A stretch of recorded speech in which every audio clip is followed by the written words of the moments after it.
And joining us on the news to discuss further on the ceasefire deal is Israeli spokesperson Westropp-Evans.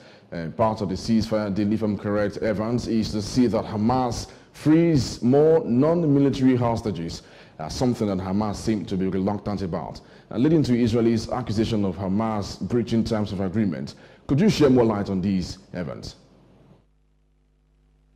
Yeah, I mean, speaking specifically there about what's happening with Hamas in the Gaza Strip, what we've seen here is a particular issue that's carrying around the release of Abel Yahud, who is a civilian woman that was taken on October 7th by Hamas during the massacre that they perpetrated on that day. Hamas has refused in the last week to abide with the terms of the ceasefire and releasing all civilians, all civilian women, I should say, as a preconditional part of the ceasefire agreement. This didn't occur in accordance with the ceasefire, and so Israel has responded in kind, ensuring that Hamas understands that violations of the ceasefire will not be tolerated, and has refused to pull out of the Netzarim corridor, the stretch of land that separates southern and northern Gaza, until such time as Abel Yahud is returned, which seems to be under negotiations right now. In the latest reports that I've heard that this may happen imminently, even ahead of next Saturday's release, in order to move the ceasefire ahead in accordance with the original plan. Asha, tell us exactly, I mean, there's been a lot of back and forth as far as the ceasefire deal is concerned between both parties. For instance, moments ago, the Lebanese health ministry accused Israeli soldiers of killing at least 15 persons and wounding several others, despite a deadline for the withdrawal. I mean, how would you react to these?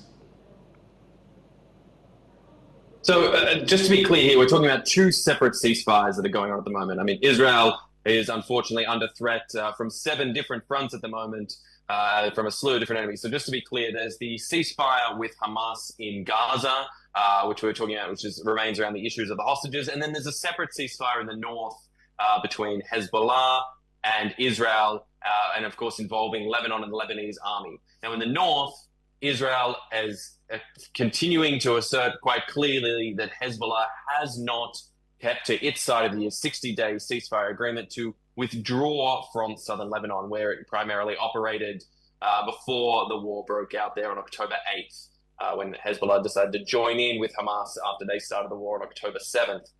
Now, what we've seen here now is, as Hezbollah has not kept to their side of the agreement, Israel is saying that they will not be able to leave parts of southern Lebanon. And today we saw this tragic continuation of civilians being put in the line of fire because Hezbollah refuses to cooperate with the deal that's going on.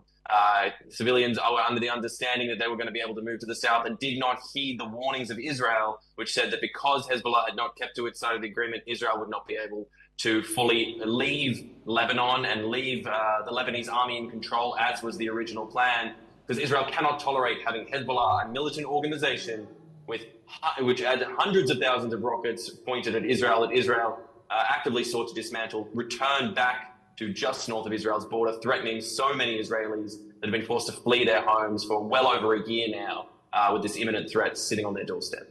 Would you also understand that the president of the U.S., Donald Trump, has been speaking so confidently and authoritatively as far as the ceasefire deal is concerned? Earlier, he's been calling on Jordan and Egypt to take in more Palestinians in Gaza. What's your position on that statement from the president of the U.S.?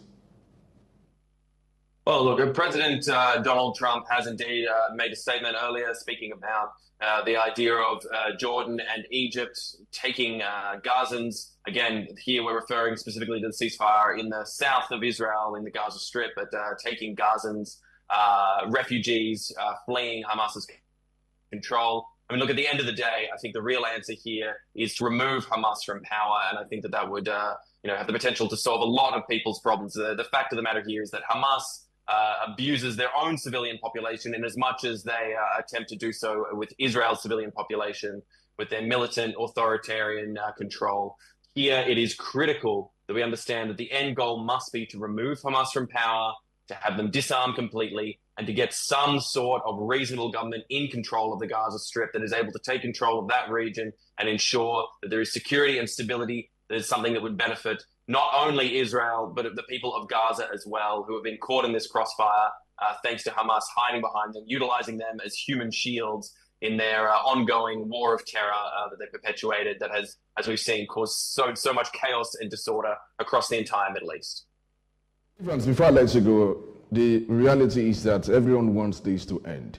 Africa, Asia, everyone wants all of these drama to be put to an end. But from your own experience and what you've seen so far, what are the realities of a successful bargain if this back and forth is anything to go by between the two warring parties?